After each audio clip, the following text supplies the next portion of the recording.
Welcome to Many Happy Returns, where we aim to make you a better investor. I'm Roman. And I'm Michael. To be better investors, we need to make better decisions. We all struggle with bias and unstructured thinking, but there are systems we can use to nudge us towards better decisions. I want to know how to frame our decision making to align with our investment goals. And in today's dumb question of the week, why save for retirement? Okay, let's get into it. So, Roman, over the weekend, you sent me a note just saying, we need to do a podcast on decision making. So what happened? Did you have a kind of crazy epiphany? All of a sudden you realized every decision you made was wrong?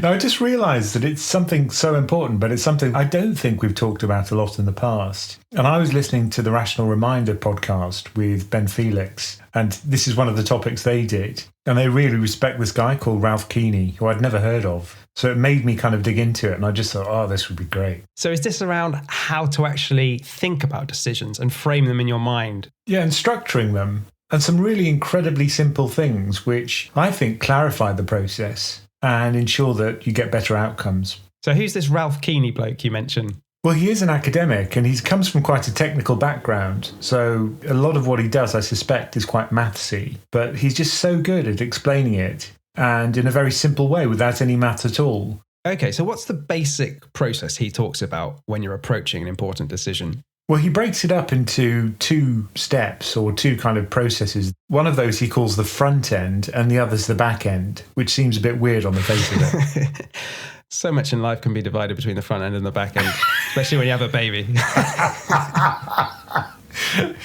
So the front end, you state the decision you want to make, and then you specify what you want to achieve by making the decision. Yeah, so I think the front end is kind of defining the actual decision you're facing. Where a lot of people go wrong is they don't actually understand the question or the decision they're trying to answer here. Or what they're trying to achieve by making that decision. The example he gives, which is a really good one, is he has a lot of doctoral students. And if you ask them about their choice of doctoral thesis, the subject, a lot of them don't have an idea. They think it doesn't matter. They say, I just want to get a PhD.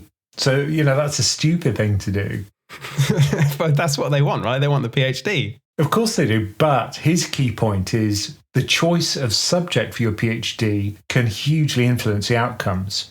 Make sure it's something that's interesting, that lets you perhaps find a better job or perhaps meet interesting people. Don't just do it for the sake of it without having an idea about the consequences afterwards. Yeah, I think his whole philosophy is called value-focused decision-making. Yeah, that's right. And then the back end is the alternatives to that decision. So you don't want to just consider one decision. You also want to think about other decisions that you could make. And you also want to think about the consequences for each of those alternatives. So I think at the very start of the front end process is the question of defining the decision properly. Because a lot of people have vague decisions they're talking about, like, oh, I need to decide what to do with my investments. Well, decide what? Right? That doesn't make any sense. So he says, write down a sentence that begins with the word decide. And that kind of makes it more concrete, doesn't it? Well, I did have that sentence just now, decide what to do with your investments. But it needs to be even more specific. Start with decide, and then the second word is the question word. Who, what, why, where, when. So to take your example and make it more concrete, we could say decide which asset allocation is appropriate for you.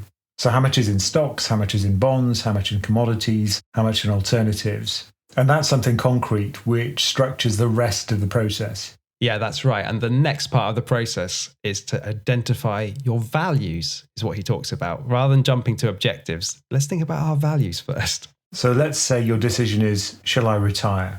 Well, what are the values around that? Well, it's quite difficult to say what your values are. You could say, well, I hate my job and I want more free time. But what he says is a beautiful way of eliciting the values that you've got by saying, well, imagine the best outcome, an absolutely perfect outcome. And now imagine an absolutely awful outcome, possibly the worst scenario for you as a consequence of your decision. And by comparing those two, you'll immediately see what's important to you. So, for example, if you retire and you're terrified about running out of money, clearly the size of your pot and how likely it is to run out is very important to you. And if an ideal outcome is something like, I get to spend more time with my family, then you can see what the values are in that decision process. Yeah, and I think the key point that he makes is write down all the values that matter. So if you're considering whether to retire now, some of the values might be, I want to pass some assets down to my children, or I want to maintain a sense of meaning and purpose in my life. I want to not worry about running out of money every day, regardless of whether that's a realistic outcome. So it's like really just write down everything you care about is how he phrases it. Don't think necessarily at this point in terms of objectives, because then people just think, oh, how can I measure it? And they're just tossing out things that they should otherwise consider. So just write down everything you care about. And then the second step, he says, is to use mind probing techniques. So what is mind probing? It sounds uncomfortable. I think it's just a suite of different techniques to try and surface some values that you've maybe overlooked that you actually do care about. I mean, what are some of the techniques he talks about? Well, one of them is quite touchy-feely. It's about the emotions and feelings you've got around the decision-making. So you could ask yourself, well, why do I actually care about this decision? Why does it matter in the first place? Yeah, and why do I care about some of these values? So if you're weighing up retirement and one of your values that you've written down is, I don't want other people to think I'm not a productive member of society now and I don't have self-worth. When really, is that what you care about? Do you really care about what random people think about you? One which I think is really important is your goals and constraints, because it may be that you can't afford to do something. Or let's say it's a decision about buying a house. You've obviously got constraints there in terms of what you can afford. So you've got to consider the constraints as well. The one I quite like is considering different perspectives. So suppose a friend or even a competitor was faced with the same decision. What do you think their values might be? That's interesting because it forces you to enter somebody else's mindset and perhaps look at the problem in a different way. So I think that's a really nice one. Yeah, because we're basically trying to brainstorm all the things we care about. And you'd think it would be easy to just come up with a list of things we care about when facing a big decision, but I don't think it is easy. We just focus on like the big 2 or 3, but there's lots of different ways we're going to evaluate an outcome. Another thing to consider are the strategic values for you personally, or also for your organization if you're making a decision for your company, say. So, for example, companies often have ethical policies which constrain what they can do. So perhaps one of your strategic goals is, if you're Shell and you want to move away from fossil fuels eventually, that would be potentially part of your decision making. What, when you're considering whether to drill a new oil field in the North Sea, yeah, and being like, they've removed all my tax incentives. Maybe I won't do it. Or whether to put out a press release boasting that you've just hit record profit.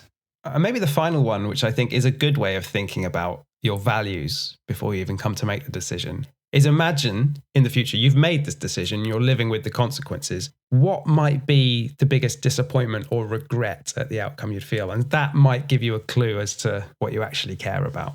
And one nice example of that is when I'm talking to people about lump sum investing, someone that's just got a large payout at work or perhaps inherited some money and they've got a big amount to invest. And they always talk about the regret of markets crashing after they invest. So that's one of the examples which often holds back their decision to invest in the first place. So this is a big one, I think. So as we work through this process to identify values and then objectives, so step 1 was just list everything you can think of. Step 2, use these mind probing techniques. And then he says step 3, go and ask other people, presumably people whose opinion you actually value in some way, go and ask them to suggest values that you might have missed. But then there's a big caveat, isn't there? He says, don't initially ask others for suggestions. Otherwise, you might anchor on their thoughts. Yeah, I thought that was really interesting. So the order of this process is important because we know one of the cognitive biases we all suffer from is anchoring bias and being over-influenced by what other people think. So yeah, write down everything you can think of and really dive deep into it before you go and look for suggestions from others. And it's true, isn't it? If you talk to someone who's very opinionated, it often kind of sways your opinion. For example, when you were radicalized by Joe Weisenthal, you remember? No, I've been on the platinum coin train for a long time, Robin. It wasn't Joe. I was an OG on that. And the CPI shadow stats, that radicalized you as well. That was a brief passing phase of radicalization. It was contained to the hour we were recording the podcast. And I think the final stage he identifies of when you're thinking about your values is you have to turn them into concrete objectives. And he has a very specific way of doing this for each of your values. Now, this is the thing that comes from the mathsy bit, but the idea is it's got 2 words. For example, it might be maximize for the first word, i.e. make it as big as possible, which is what people usually think of with profit. But as an investor, you probably think about maximize return. And another one might be minimize cost, right? So you're turning your values into specific objectives that are ideally measurable. One of your values could be that you want this decision done as soon as possible. So your objective might be finish quickly, something like that. But just get these 2-word summaries of all your values as objectives. So in a mathematical context, what you'd call this is a utility function, because what you say is for every outcome, you specify a number which tells you how good it is. And that's what you're usually trying to maximize. So in our process, we've defined the decision. We've listed every value we actually care about. We've turned those values into specific objectives. Now we get to creating the different alternatives we're going to consider. Now, this is something that was always difficult when I was speaking to my mum, because whenever she asked my opinion about something, I would never even bother coming up with an alternative because she just decided what to do anyway. And I don't know why she asked me, to be honest. This is why you started doing power hours, for people that actually care about your opinion now. Yeah, I was the youngest child. I guess that's true. But the point here is that he says don't ask other people at this point when you're creating alternatives, because that could really stop the flow of your ideas about alternatives. But you kind of pivot on the objectives. So you choose an objective and you say, how else could I achieve this objective? So let's take a concrete example then. If we're thinking about deciding on our asset allocation, there's a lot of different alternatives there, isn't there? And we can come up with loads just off the top of our mind. And then you can go online and look at all these different sample portfolios. You can come up with almost infinite asset allocations. But once you're kind of keyed into a certain objective, then you can look at the other alternatives and look at whether they're likely to meet your objective. So I think a lot of people are surprised by the fact that if you do split your assets outside just equity, it can actually still give you pretty good long-term returns. And that's why I think sites like portfolio charts are great for asset allocation, because they let you play around with those alternatives.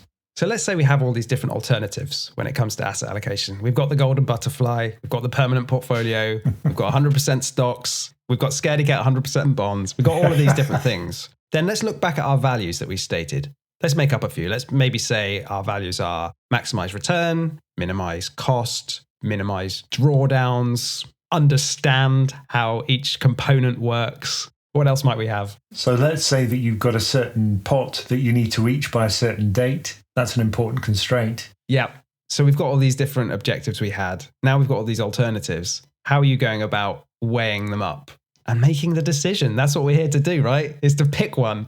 So at this point, once you've decided on your objectives, then you can do things like Monte Carlo simulation, where you can say, look, given this portfolio, how likely is it to reach my goals by this point in time? That essentially is a numerical problem in this case. It won't always be a numerical problem. Yeah, and you mentioned Monte Carlo simulation. Now, in simple terms, that's kind of mapping out all the different ways your investment could go and how likely each outcome is, right? That's right. So you just say, given this portfolio, what are the likely future outcomes? And what it does is simulate thousands of potential paths by looking at volatility for the investments and then simulating multiple random paths based on historical returns.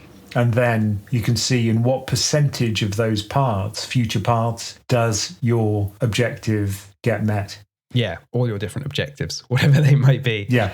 And it's interesting because this is the back end now we're talking about. This is the analysis, this is the math, and this is really where you might want expert help, either through some sort of online tool like you have on PensionCraft, Roman, I know, or, through using a financial advisor. So this is why I like the distinction between front end and back end, because I kind of think the front end, defining the decision, really thinking hard about your values and turning them into objectives, that's what you're responsible for. Yep. You've got to do that. That's kind of the heavy lifting. It's the bit we all jump over and we immediately start modeling everything. But hey, hang on, get that front end sorted and then the analysis comes. And that's where, you're on the phone to Roman for your power hour. But I often think, if you want to make these decisions, even when you hand it over to someone else, if you've already been through the process of structuring the problem, that takes you a lot of the way there already. And when someone does give you advice, you immediately understand what they say much better. And you can also judge the quality of advice based on whether you think it's going to meet your objectives. So rather than just saying to someone, what should I do?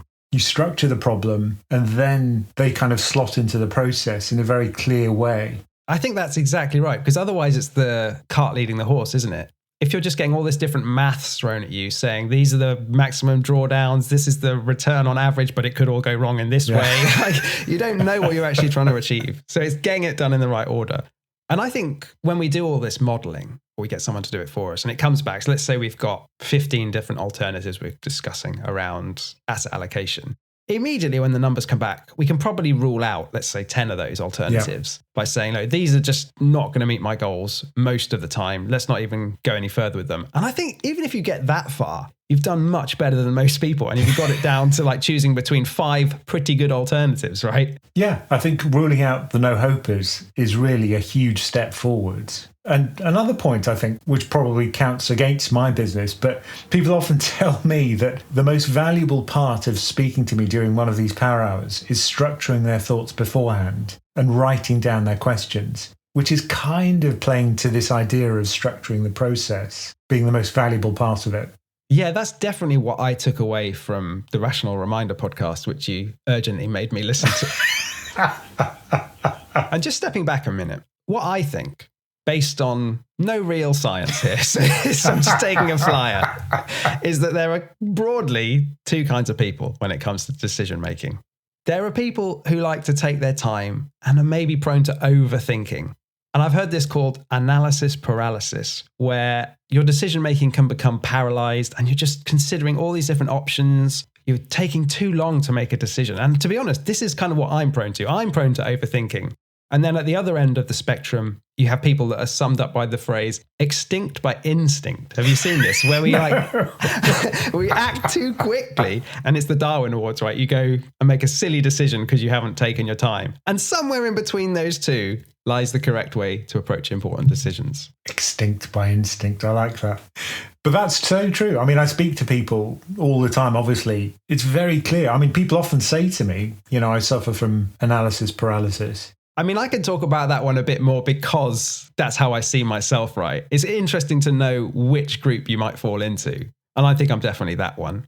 But then I do speak to people who've also, acted instinctively and perhaps taken too much risk or made hasty decisions about investment. And, a lot of that, I think, is FOMO. During a big rally, during the growth rally after the pandemic in particular, lots of people just crowded into the stuff that was going up. And that's caused real problems later on. Yeah, I think temperamentally, my wife is on the opposite end of the spectrum to me. Not that she makes stupid investments, but she definitely thinks there's a problem or a decision that needs to be made and makes the decision, right? So between us, we might have a good system.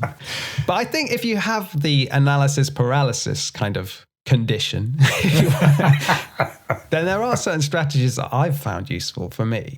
Now, the first one of those is just to eliminate from your life as much as possible any sort of low stakes, unnecessary decisions that crop up every day. Because there's this idea of decision fatigue, whether it's a real thing, I don't know, but I feel it, where if you're having to decide, what to wear every morning, what to eat for breakfast, the route you're going to take to work. If those are real decisions you're really having to think about every day, you don't have time or the mental capacity to think about the big decisions you actually care about. So for me, it might sound boring, but I just have the same wardrobe every day, for example. And for me, the way that applies to investing is to keep my portfolio super simple and not have all these different investments, which I have to think about, every day or every week. Do I keep this? Do I sell it? Do I buy more of it? I don't need those stressful decisions in my life. Getting asset allocation right is the thing I focus on.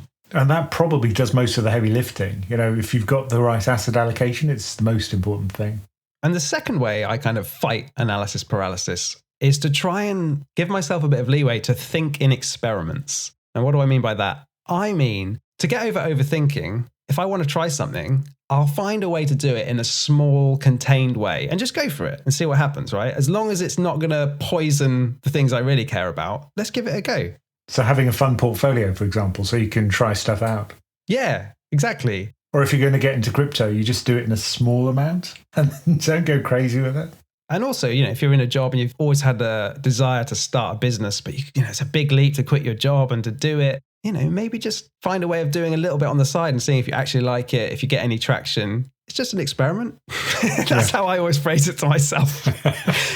And the third way that I fight analysis paralysis is to commit to a rule-based process for the things I actually care about. So I can overthink all I like about investments. I allow myself to read all the news, all the analysis, all the it's going to crash, it's going to be a huge bull market, all that stuff. I can think about it all I want, but no matter what, my monthly contribution is going into my index funds. I'm not going to pause them because people are saying the market's overvalued or whatever it might be. So it's almost like you automate it so that you don't have to make a decision. Yeah, exactly. I think that's what he calls policy. So that's stuff that, you run in the background all the time and it avoids you having to make decisions. Yeah, because I think sometimes the biggest mistake or bad decision people make with investing is just not investing, right? It's not getting started because they have this analysis paralysis going on. I think, well, how do I invest? There's so many different things. So if that is you, or you're liable to just pause your investments all the time because you get scared, you've got to come up with a system.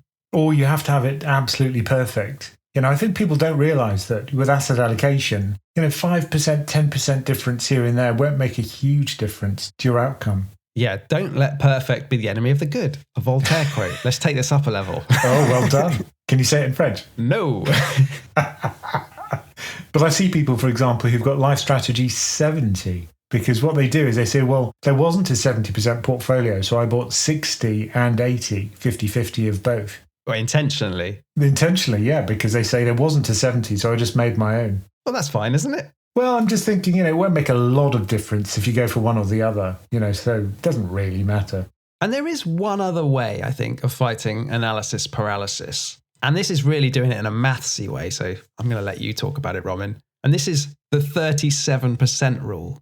So let's just clarify what we mean by that. Now, there are lots of problems where you have to decide where to stop, right? So you're considering alternatives and it's going to take forever to choose the best thing. So what you have to do is sample, and then after a certain period of time, you just choose the next best one that comes along. Interesting.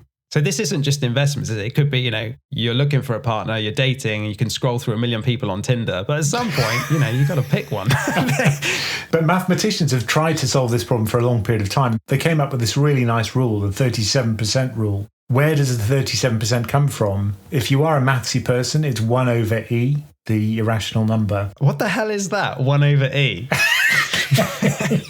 Yeah, there's about 5% of people listening that are going to understand that, Roman. Well, you know about natural logarithms, right? So it's like... Yeah. Sure. Okay. All right, it's some magic number, but this is a way to solve the optimal stopping problem, which is this idea, isn't it? You've got 1 million different options to choose from, but you don't have to think about them all. Now, let's try and think of a financial example of this. Let's say you're trying to find the best financial advisor. There should be Tinder for financial advisors, don't you think? Just swiping through. That's my business pitch for the day. Brilliant. So how do you choose the best financial advisor? So you might think it's best just to stick with the first good advisor you come to. But according to this optimal stopping theory, that's not true. So what you do, let's say you've got a sample of 20 advisors you're going to consider. So the question is, at what point do you stop and choose the best? You might think you'll just go through the list until you find one you're happy with. Oh man, I have to look through 20 advisors. But no, the optimal rule cuts out a lot of the donkey work. So what you do, you wait until you're 37% of the way through the list. That is 7 advisors. See, I could do maths, Roman. At that point, the next advisor, which is better than all of the rest I've had so far, I'll stick with. So that's the solution to the optimal stopping problem. Go 37% of the way through, and then the next best one is good enough. That's the one. And that's the optimal stopping rate. It doesn't always give you the best, but it often gives you the best. It's a trade-off, isn't it? Yeah. And in psychology and economics, there is what's known as the explore-exploit trade-off. And this actually comes from a lot of theory in ethology, where creatures have this problem all the time, right? Animals, which are foraging for food, like ants or hunting wolves. Honey badgers? Honey badgers, yeah, that would definitely be there. But look, these animals have to make these decisions. Do I stick where I am, exploit the local resources, but then you might exhaust them? Or do I go further afoot and explore the territory beyond my territory and hopefully find new food with the risk of essentially starving? But you can also apply this to decision making. I mean, it's really analogous to what we've just talked about and the 37% rule, isn't it? Yeah. So do you stick with your portfolio, or do you go and try out something new? Or do you stick with your financial advisor, or do you go and find a new one? And I think there was some academic research which was published in Nature about the explore-exploit trade-off. And what it kind of showed was that the extremes of being too explorative or too exploitative leave us disadvantaged. Like, it's a genuine balance and you want to be somewhere in the middle. But what was interesting is they talked about this continuum of explore and exploit. And you see it in young people and old people. So young people often explore more. It's just their nature to do that. You try out new stuff. Whereas if you're old like me, you kind of try out less new stuff. More exploiting. Goddamn boomers. Or if you're in a business environment, you've got entrepreneurs who are very explorative but take higher risks. And then you've got people who work for a large company, for example, who are much more staid. Yeah, it's really annoying in a way that the optimal behavior in life is something of a balance. You can't just sort of min-max everything, which would be easier, right? If like there was one thing you were always trying to maximize. Because when you're trying to choose a balance of behavior, you know, there's judgment involved, there's subjectivity. It's just way more difficult. This is why I always like to challenge my beliefs and listen to new things, because eventually you're going to come up with something which is new and actually works really well. And you can't just lock off your mind from all these possibilities. Okay, so across this episode, we've talked a lot about how to make really structured, thoughtful, and hopefully correct decisions. But, you know, that takes a lot of time, right? Sometimes you don't have the time. So I often like to think about what are some like random prompts or shortcuts that can give us a clue about what the right decision might be. So one is to say, in 1 year's time, what would I regret not having done today? Yeah, I think that's a good one. That forces you to step back from the problem and try to look at it more objectively. Yeah, and for me, it's helpful just to phrase it like that because, like I say, I'm slightly biased towards overthinking. So if I say, what would I regret not having done? It makes me think, well, I better do something. But also to take it to an extreme and say, look, put it forward 20 years and say, look, if I could talk to myself now, what would I be telling myself? That's a really useful exercise. Well, let's take it even more extreme. When I'm on my deathbed, what will I regret having done and not having done? And there's an interesting book, Top 5 Regrets of the Dying. And this was done by a nurse, wasn't it? Yeah, it was done by an Australian nurse, Bronnie Ware, who worked in palliative care and recorded a lot of what dying people said about their lives and regrets they had. I'd wish I'd had a Lambo. No? Interestingly, Lambo regret was not one of the top 5, but I thought they were quite interesting. So the number 1 on her list was, I wish I'd had the courage to live a life true to myself, not the life others expected of me. Well, that is interesting. And it's kind of what we touched on earlier with get other people's opinions and look at what their values around a decision might be, but do it later in the process, right? It's interesting because as I get older, I've found that I care less what other people think. I can't imagine you ever having cared what people think. I don't know why. I always thought you were a bit of a maverick. No. When I was younger, I mean, I certainly cared what other people thought. But I just find that, you know, as you get older, you just kind of, you know what you like and you know pretty much, you know yourself better as well. When you're young, you're just trying to find your own path and you don't really know what your goals are. True. The second top 5 regret of the dying was, I wish I hadn't worked so hard. That's surprising as well. Do you find that surprising? Yeah. I kind of see that because having stepped away from, you know, formal employment for a little while, it is better not having to go to an office every day and do work often for the benefit of others. I wonder if it's working hard, but working hard at things you don't enjoy. Because, I mean, I love what I do now. Yeah. I didn't like working hard when essentially I was just making other people rich. That wasn't so good. Yeah, no, I think that is the distinction, isn't it? You want some kind of autonomy. The third regret they had was, I wish I'd had the courage to express my feelings. That's odd. A lot of people keep stuff bottled up. I don't know how it relates to investing necessarily. Keep feelings out of it. This isn't the place for emotion. It's funny, people get really passionate about investing. But I guess it's true in a sense when you're making decisions around investing with your partner. Which you always do. I don't speak to many people who just invest solo. You know, I often have calls with 2 people at once. You know, it's often the partners talking to me together. Yeah, because if someone is quiet and doesn't say, I feel a bit scared about this, like when it goes wrong and they've taken too much risk, that can really put pressure on a relationship. And I thought maybe next week is Valentine's Day, so we should do a relationship one. Oh, that would be good. Tune in next week, everyone. And then the final 2 regrets of the dying were, I wish I'd stayed in touch with my friends and I wish I'd let myself be happier. Oh, those are good. I like those. They are good. I can't relate them to investing, but yeah, bear them in mind. Now, one of the things we mentioned was Monte Carlo simulation, when you're actually trying to work out which option is best and whether you'll meet a goal. And as a member of PensionCraft, you get access to tools for Monte Carlo simulation. If you want to learn more about that, just go to our website, PensionCraft.com. Okay, today's dumb question of the week comes from one of our listeners and a member of the PensionCraft community, Timothy. And he's got a nice provocative question, which I always like.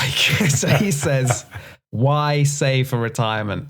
And to read from his email, he says, when you are old, your mental and physical capabilities decline and you can't enjoy as many things as a young person can. And having money only helps so much. Besides, there's always the chance you die before reaching retirement and then all your savings go to waste. And then he concludes by saying, you only live once. So why not spend your money to enjoy life while you can? And developed countries generally have some form of minimum retirement, so you won't actually starve. What do you think, Romin? Has Timothy got a point? Why are we saving all this money? Why are we investing for retirement? Well, certainly you can fall back on state retirement, but it's not going to be much of a retirement. So, there is another alternative. We've been talking about decision theory. What if you actually live a really long life after retirement and you've got very little money? That's a consequence which a lot of people probably want to avoid. Because I think the minimum pension would certainly be a subsistence existence, at least in the UK. Yeah, and I also wouldn't necessarily base my plans around it being there for me in 30 odd years' time. Now you, Michael, you think that it might not even exist. No, I think it probably will exist. Just the political consequences of taking it away would be so severe, right? For whoever's in power. Old people vote and, you don't want to leave people starving. So you're always going to have to provide something, if at all possible. I guess to Timothy's point, though, what could happen is if they start means testing the state pension, then it's effectively taxing money we'd save for retirement because you're just sort of offsetting it. So there'd be a kind of zero-sum game. But I wouldn't want to rely on the state pension, right? It's just not going to be a good quality of life. And especially when retirements, like you say, could be super long now. If you retire at, 65, you could easily live another 30 years. Do you really want to be literally just sitting, eating beans on toast and watching daytime TV? I think the real benefit of these savings is giving you choice. It gives you choice about how you spend your time in retirement. You don't even have to retire. You can just do hobbies which you enjoy and have the choice of retiring, which empowers you. And I know that a lot of people feel stressed about their life because they end up in a job they don't want to do. But if you could somehow choose a career you enjoy, it could be in the charity sector, it could be in the voluntary sector somewhere, which doesn't pay well, but which is rewarding. Could be podcast host. Could be. Well, then that gives you huge freedom in life and potentially a very rewarding life. So it's not just about, having lots of money. Yeah, I think the other point is why save for retirement? Well, I wouldn't want to be a burden, right, on my kids. And if you've saved nothing and you're just having to live a subsistence existence, for most people, if you saw your parents doing that, you're going to feel some sort of obligation to really support them financially. I don't think you'd want to put your kids in that position. Or even worse, imagine having to live with your kids. That would be pretty painful. That's a kind of cultural thing though, isn't it? Yeah, that is a cultural thing. Like multi-generational households are common in most parts of the world. Somehow in Europe, it just seems like an awful prospect. I just imagine living with my parents. It would have been quite difficult, put it that way.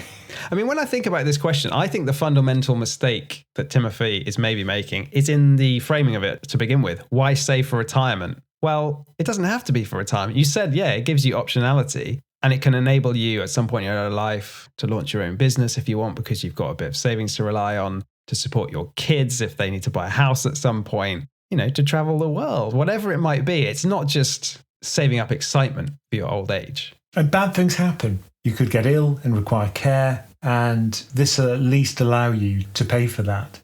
I think it's easy to kind of think everything will be fine, but sometimes it isn't. And you have to essentially save for that possibility. And the other point is that there's such good tax incentives to save for retirement that it's not one for one, right? The money you chuck into your pension has much more power, spending power, than if you just blew it all today. So in a sense, you're spurning a tax gift if you don't do that saving. Yeah, you're turning down free money. Yeah. So why save for retirement? Well, you're going to have more aggregate spending power across your life if you do that. Or another way to think of it is, would you rather make the government richer or yourself richer? Because that's what you're doing essentially when you turn down those tax gifts.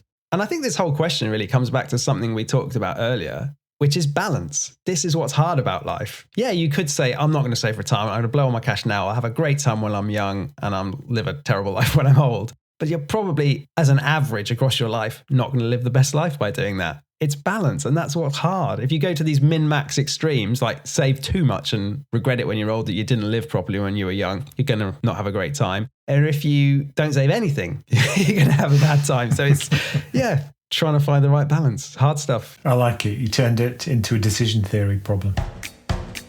Thank you for joining us for Many Happy Returns. Do send us your questions, no matter how dumb, at the email address mhr@pensioncraft.com. And do remember to check out PensionCraft.com for all the information about our membership and investment coaching options. Many Happy Returns is a PensionCraft production, co-hosted and executive produced by Roman Nakiza and Michael Pugh. This podcast is for informational and entertainment purposes and is not financial advice. We do not provide recommendations or endorse any decision to buy, sell, or hold any security. We cannot be held responsible for any actions listeners may take, and investors are encouraged to seek independent financial advice.